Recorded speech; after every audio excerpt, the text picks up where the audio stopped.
Hey students, I hope your week is off to a fantastic start. Professor Metzger here. This video reviews the discussion assignment you have coming due this week. We will discuss the expectations, the grading criteria, and a few things to consider as we move forward with this assignment and the other discussions this semester. You have two options this week. The material for this assignment is based on chapters 16 to 19 in the 11th edition. If you are using the 12th edition of the textbook, America, A Narrative History, the content can be found in chapters 15 through 18.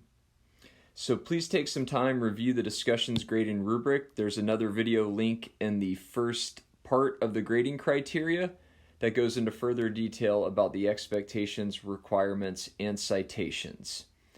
So for option 1, we are examining the strengths and weaknesses of Reconstruction from 1865 to 1877. I'm looking for you to evaluate the quote by William Edward Burkhart Du Bois. Some say Du Bois, but Du Bois.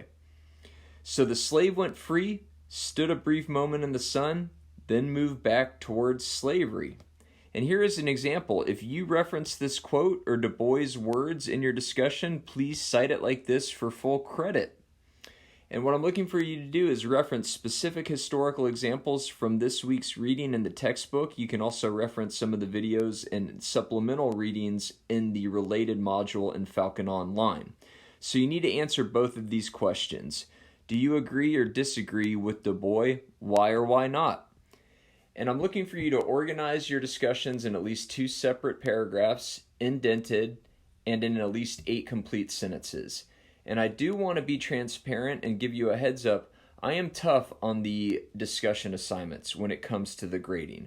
I am looking for college level writing, and I am looking for you to cite all historical examples you use to not only answer the prompts, but support your main ideas.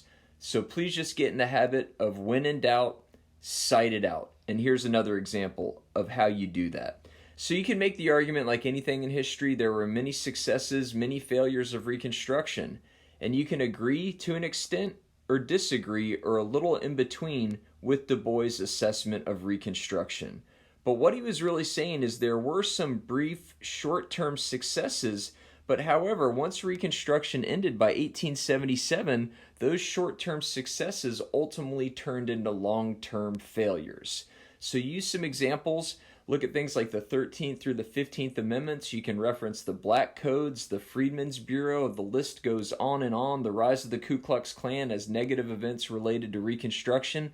But please just make sure you cite all the material. And if you do cite the textbook, please just make sure you use APA in-text citations, just like the citation here. If you quote from the book or any source, the citation actually goes after the quote, the year of publication, and then the page number. So let's say 745. And since I ran out of room, let me see if I can just do that a little better for you here. Let me change color of the font. So say you cite the textbook, the quotation is there. You do the author's last name, the year of publication, and then the page number, 745, and then the period goes after it. If you cite 2 page numbers consecutively from the book, the page number should look like this inside that citation. I apologize for my chicken scratch. And now let's briefly jump over here to option 2.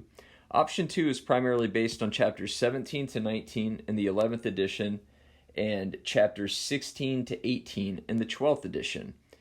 So this period at the end of the 19th century was an exciting yet a volatile time.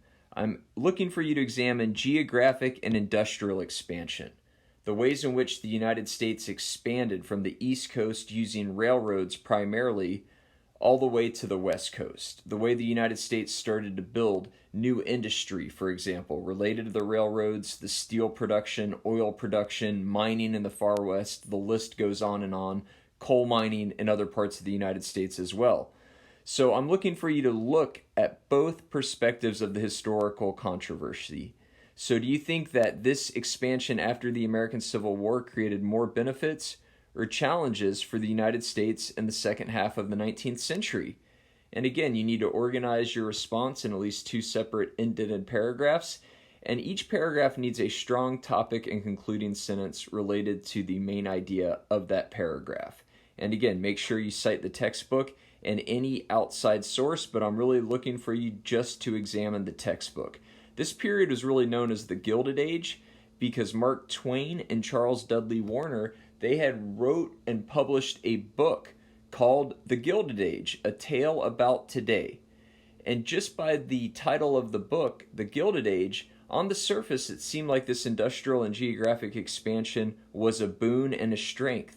But underneath the surface there was widespread political corruption, child labor, and a lot of other limitations going on in American society, which we are still dealing and living with the ramifications of to this day.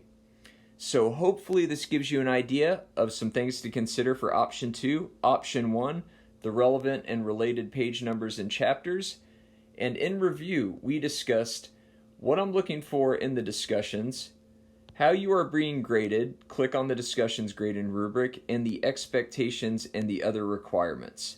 I look forward to reading your discussions, grading them, and I will have them returned to you ready for your review within a week after the due date and when the assignment closes. Thank you so much for your time, and have a great week. All my best.